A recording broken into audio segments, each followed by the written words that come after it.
মহামুনি শুকদেৱে ৰজা পৰীক্ষিতক কৈছিল, হে পৰীক্ষিত, ভগৱান শ্ৰীকৃষ্ণৰ অন্য এক লীলাৰ কথা কওঁ শুনা। কিদৰে ভগৱান শ্ৰীকৃষ্ণই জৰাসন্ধ ৰজাক সকলো সৈন্য বধ কৰিছিল আৰু অগাধ সমুদ্ৰৰ মাজত দ্বাৰকাপুৰী নিৰ্মাণ কৰিছিল, সেই কথা কওঁ শুনা।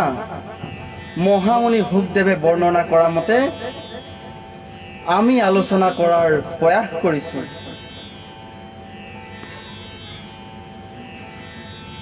অস্থি আৰু প্ৰাপ্তি। অস্থি আৰু প্ৰাপ্তি নামেৰে কংস ৰজাৰ দুই পত্নী আছিল। সেই দুইগৰাকী জৰাসন্ধ ৰজাৰ পুত্ৰী আছিল। ভগৱন্ত কৃষ্ণই কংসক যেতিয়া বধ কৰিছিল, সেই সময়ত অস্থি আৰু প্ৰাপ্তিয়ে বিধৱা হৈ পিতৃৰ গৃহলৈ গমন কৰিছিল। জৰাসন্ধ ৰজাৰ সিংহাসনত বহি আছিল। তেনে সময়তে দুয়ো পুত্ৰীয়ে কান্দি কান্দি পিতৃৰ ওচৰলৈ আহিছিল। দুয়োগৰাকী মলিন বস্ত্ৰ, মুক্ত কেশ শাখা, সেন্দুৰ নাই। পৰম দুখ মনেৰে দুয়োগৰাকীয়ে কান্দি কান্দি পিতৃৰ ওচৰ চাপিছিল। তেওঁলোকৰ অৱস্থা দেখি জৰাসন্ধ ৰজাই সুধিছিল, হে পুত্ৰী, তোমালোক দুয়োগৰাকীয়ে বিধৱা বেশত কান্দি কান্দি ইয়ালৈ কিয় আহিছা? পিতৃৰ কথা শুনি দুয়োগৰাকীয়ে কান্দি কান্দি কৈছিল, হে পিতৃদেৱ, দৈৱকী নন্দন কৃষ্ণই আমাৰ স্বামীক বধ কৰিলে, সেয়েহে আমি বিধৱা হলো। উগ্ৰসেন মথুৰাৰ ৰজা হৈছে, আমি অধোগামী হলো। দুই পুত্ৰীৰ মুখেৰে তেনে কথা শুনি জৰাসন্ধৰ মুখত যেন বজ্ৰঘাত হৈছে। কংসৰ মৃত্যুৰ দুখ আৰু কৃষ্ণৰ প্ৰতি আক্ৰোধত জৰাসন্ধই কৈছিল, তোমালোকে নাকান্দিবা। মই নাছিলো বাবেহে কৃষ্ণই মোৰ জোঁৱাইক বধ কৰিবলগীয়া হ'ল। কৃষ্ণ বলোৰামে চল কৰি কংসক বধ কৰিছে। মই ৰাম কৃষ্ণক দুয়োকেই বধ কৰিম, সমস্ত যদুকুল ধ্বংস কৰিম। মই পৃথিৱীৰ পৰা যদু বংশ নাশ কৰি দিম।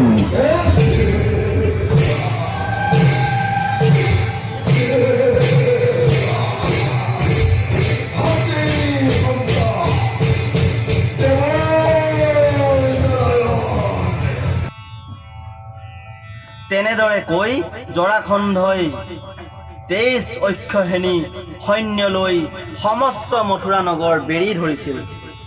জৰাসন্ধৰ সৈন্য আৰু হাতী ঘোঁৰাৰ ৰথ আদি চিঞৰ বাখৰত চৌদিশে কোলাহলৰ সৃষ্টি হৈছিল।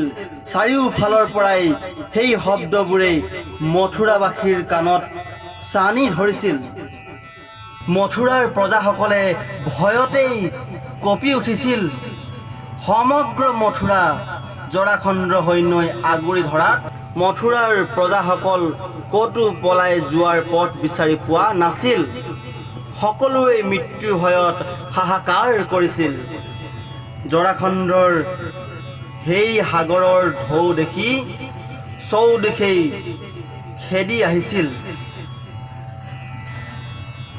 প্ৰজা তথা ইষ্ট কুটুমসকলৰ ভয় দেখি কৃষ্ণ বৰ বেজাৰ লাগিছিল। নিজৰ ভকতৰ দুখ দেখি তেওঁ সহ্য কৰিব নোৱাৰে। কৃষ্ণই মনতে ভাবিছিল যে যিকোনো প্ৰকাৰেই মথুৰা তথা মথুৰাবাসীক শত্ৰুৰ পৰা ৰক্ষা কৰিব লাগিব। জৰাসন্ধৰ সৈন্য বধ কৰিবই লাগিব। কৃষ্ণই মনতে ভাবিছিল, মই যি কাৰণেই অৱতাৰ ধাৰণ কৰিছোঁ, সেই কৰ্ম কৰিব লাগিব। সকলো সৈন্য বধ কৰি জৰাসন্ধক উভতাই পঠাব নে জৰাসন্ধক বধ কৰি সৈন্যবোৰ নিজৰ কৰি ল'ব, নে জৰাসন্ধৰ লগতেই সকলো সৈন্যক বধ কৰি জমপুৰি পঠাওঁ। এই তিনি ধৰণৰ কথা মতে ভাবি কৃষ্ণই কিছু সময় চিন্তা কৰিছিল। যে কি কৰিলে ভাল হ'ব। তাৰ পিছত তেওঁ সিদ্ধান্ত ল'লে যে সকলো সৈন্য বধ কৰি পৃথিৱীৰ ভাৰ কিছু বহন কৰিব।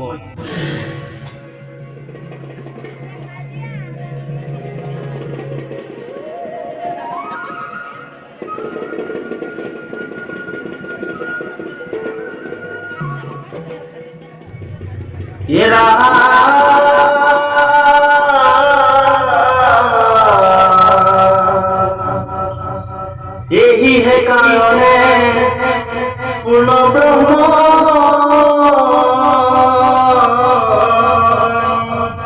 आखि भैलो अवतार भकतक पाली दुष्ट कहनी काली हरिब भूमि ভার এরা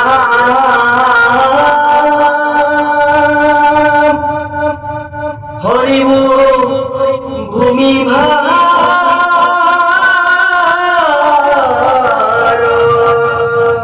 কৃষ্ণই মনতে ভাবিছিল যে মই পৃথিৱীৰ মহাভাৰ হৰণ কৰিবলৈ অৱতাৰ ধাৰণ কৰিছো। সেয়েহে দুষ্টক দমন কৰি সন্তক পালন কৰিব লাগিব। মই নানা অৱতাৰ ধাৰণ কৰি ভকতৰ বাবে ধৰ্ম ৰক্ষা কৰিম। মই কৃষ্ণ ভকতৰ বন্ধু আৰু অভকতৰ জমকাল। সেয়েহে দুষ্টক বধ কৰি ভকতক ৰক্ষা কৰিম। জৰাখণ্ডৰ সকলো সৈন্য বধ কৰিলে তেওঁৰ পুনৰ আন ৰজাসকলৰ সৈন্যবোৰ লৈ আহিব।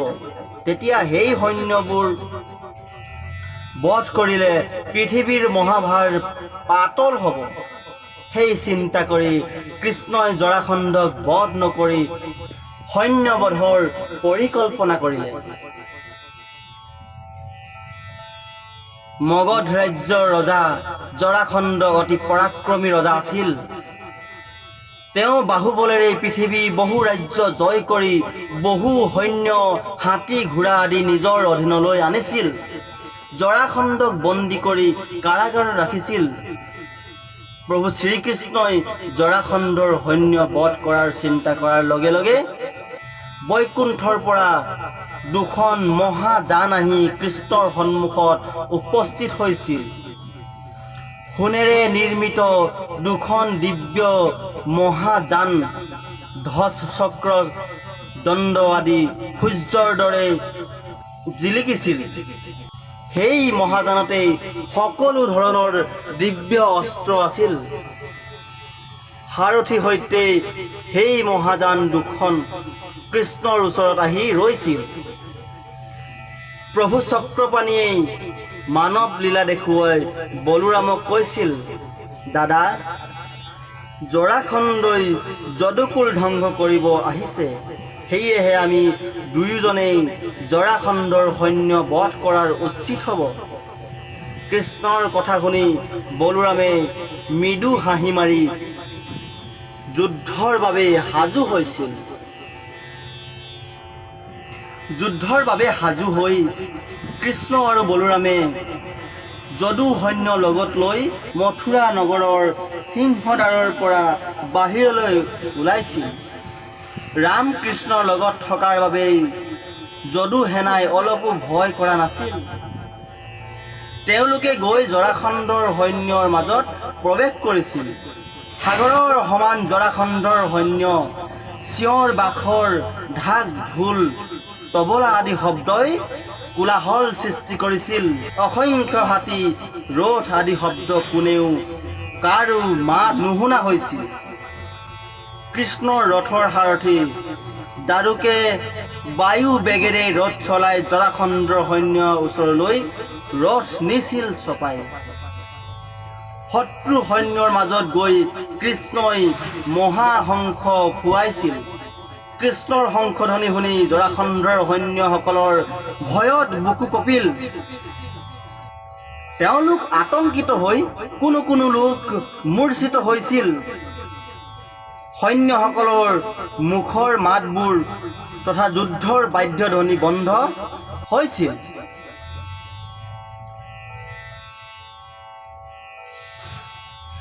নিজ সেনাৰ এনে অৱস্থা দেখি জৰাসন্ধই অলপো অপেক্ষা নকৰি কৃষ্ণ বলোৰামক খেদি গৈছিল। কৃষ্ণ আৰু বলোৰামৰ ওচৰলৈ গৈ তেওঁলোকক নানাভাৱে নিন্দা কৰিছিল। জৰাসন্ধই কৈছিল, হে মহাপুৰুষোত্তম কৃষ্ণ, তোৰ সতে যুদ্ধ কৰিব মন মোৰ নাই। তই কি কাৰণে সাজি কাচি যুদ্ধ ক্ষেত্ৰলৈ মৰিব আহিছ? সামান্য বলৱান এজনৰ লগত যুদ্ধ কৰিবলৈ মই লাজ কৰোঁ। তোৰ লগত যুদ্ধ কৰি যদি মই জয় লাভ কৰোঁ, সমাজে মোক হাঁহিব। তই হয়তো কবি যে তই মোৰ জোৱাইক বধ কৰি জমপুৰি পঠাইছ। তেতিয়া মই কম যে তই গোপনে কংসক বধ কৰিলি, সেইবাবে তোৰ লগত যুদ্ধ কৰিবলৈ মোৰ লাজ লাগিছে। কৃষ্ণক এইদৰে নিন্দা কৰি জৰাসন্ধই বলোৰামক কৈছিল, হে ৰাম, তোমাৰ নাম হেনো বল। যদি তোমাৰ সাহস আছে তুমি মোৰ লগত যুদ্ধ কৰিব পাৰা। তোমাৰ হতে মই ধৰ্মমতে যুদ্ধ কৰিম। যদি মোৰ শৰাঘাতত তোমাৰ শৰীৰ ভেদ কৰে, তেতিয়া তুমি এই দেহ ত্যাগ কৰি স্বৰ্গ লাভ কৰিবা, আৰু তোমাৰ হৰে মোৰ শৰ ভেদ কৰিলে মই স্বৰ্গ লাভ কৰিম।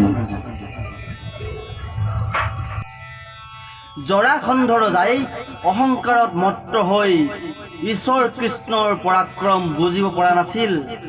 যি জনা প্ৰভুৱে পৃথিৱীৰ মহাভাৰ হৰণ কৰিবৰ বাবে মানৱ ৰূপে অৱতাৰ ধাৰণ কৰিছে, তেনেজন প্ৰভুৰ বল শক্তি প্ৰভাৱ জৰাসন্ধই জনা নাছিল।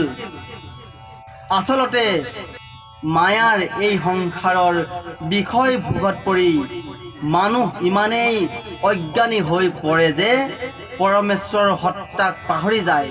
পৰমেশ্বৰ ইচ্ছা নহ'লে যে গছৰ শুকান পাত এটাও সৰি পৰিব নোৱাৰে, সেই কথা উপলব্ধিয়েই নকৰে। মূৰ্খ জৰাসন্ধই নিজৰ বল পৰাক্ৰমৰ অহংকাৰত পৰি ভগৱন্তক সামান্য বলৱান বুলি নিন্দা কৰিছিল। এই সামান্য বলৱান বুলি ভবাই কৃষ্ণৰ যে জগত সংহাৰ কৰে সেয়া জানিব পৰা নাছিল। অহংকাৰেই পতনৰ মূল। জৰাসন্ধই কৃষ্ণক নিন্দা কৰি বলোৰামক যুদ্ধৰ বাবে আহ্বান কৰাত কৃষ্ণই গভীৰভাৱে কৈছিল, হে অন্ধ জৰাসন্ধ, যিজনে আনক নিন্দা কৰে সেইজন মহাজন নহয়। মহাজনে আনক নিন্দা নকৰি নিজৰ পৰাক্ৰমহে দেখুৱাই থাকে। তোৰ মৃত্যু সময় হৈছে সমাগত, কালে তোক ধৰিছে, সেয়েহে তোৰ কোনো কথাত মই গুৰুত্ব নিদিওঁ। মহামুনি শুকদেৱে ৰজা পৰীক্ষিতক কৈছিল যে কৃষ্ণৰ বচন শুনি জৰাসন্ধই অসংখ্য সৈন্য ৰথী আৰু সাৰথী আদিৰে ৰামকৃষ্ণক বেৰি ধৰিছিল। মেঘে যিদৰে সূৰ্যক ঢাকি নেদেখা কৰে, সেইদৰে জৰাসন্ধৰ সৈন্যৰ মাজত ৰামকৃষ্ণক দেখা পোৱা নগৈছিল। কৃষ্ণৰ ভকত মথুৰাৰ প্ৰজাসকল, নাৰীসকল উচ্চ গৃহৰ ওপৰৰ পৰা ৰামকৃষ্ণক চাই আছিল। প্ৰজাসকলে সিংহদ্বাৰৰ পৰা প্ৰাচীৰত উঠি ৰামকৃষ্ণক চাই আছিল। জৰাসন্ধৰ সৈন্যই ঢাকি ধৰাত কৃষ্ণৰ ৰথৰ ধ্বজ চিহ্ন গড় আৰু বলোৰামৰ ৰথৰ ধ্বজ চিহ্ন অকণমানো নেদেখা হৈছিল। কৃষ্ণ আৰু বলোৰামৰ ৰথ নেদেখি প্ৰজা তথা নাৰীসকল শোকত হাহাকাৰ কৰিছিল। দৈৱকী আৰু ৰোহিণীয়ে কান্দি কান্দি বিলাপ কৰি কৈছিল, আজি আমাৰ বোপাহত কিদৰে ৰক্ষা পৰিব। পৰম পুৰুষে যেন ৰাম কৃষ্ণক ৰক্ষা কৰে, এইদৰে দুয়ো মাতৃয়ে ঈশ্বৰৰ ওচৰত প্ৰাৰ্থনা কৰিছিল। বিপ্ৰসকলে মন্ত্ৰ পাঠ কৰি ঈশ্বৰক ৰাম কৃষ্ণৰ বাবে প্ৰাৰ্থনা কৰিছিল। ভাগৱত আদি শাস্ত্ৰ পাঠ কৰি আশীৰ্বাদ কৰিছিল।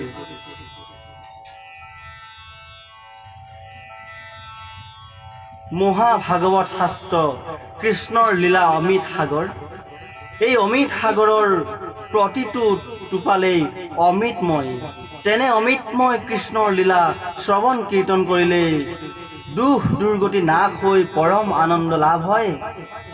কৃষ্ণৰ এই যুদ্ধ বিজয় শ্ৰৱণ কীৰ্তন কৰিলে সকলো দুখ দুৰ্গতি নাশ হয়। মাধৱৰ পুণ্য কথা শ্ৰৱণ কীৰ্তন কৰিলে শত্ৰু ভয় পাপ আদি দূৰ হয়। সেয়েহে কবি চন্দ্ৰ ভাৰতীয়ে কৈছে,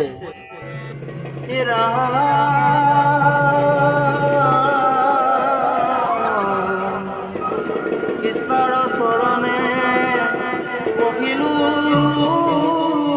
হৰণে, শ্ৰীচন্দ্ৰ ভাৰতী ভনে, কৃষ্ণ বিনে আৰু নাহিকে নিস্তাৰ। ও হৰি বোলা ঘনে ঘনে,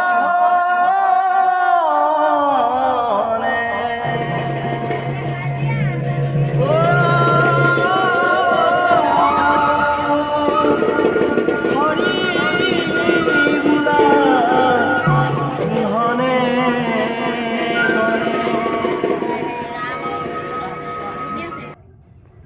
কৃষ্ণ বাপ বান্ধৱ আৰু আই মাতৃ সমস্ত। ৰাম কৃষ্ণ আৰু জৰাসন্ধৰ মাজত হোৱা সংঘাতৰ বিষয়ে আলোচনা ভাগি আজিলৈ সামৰণি মাৰি আৰু ইয়াৰ পিছৰ ভিডিঅ' ভাগ অতি সোনকালে আপোনালোকৰ মাজলৈ আগবঢ়াই দিয়াৰ প্ৰতিশ্ৰুতিৰে আজিলৈ সেৱা জনালোঁ। ধন্যবাদ।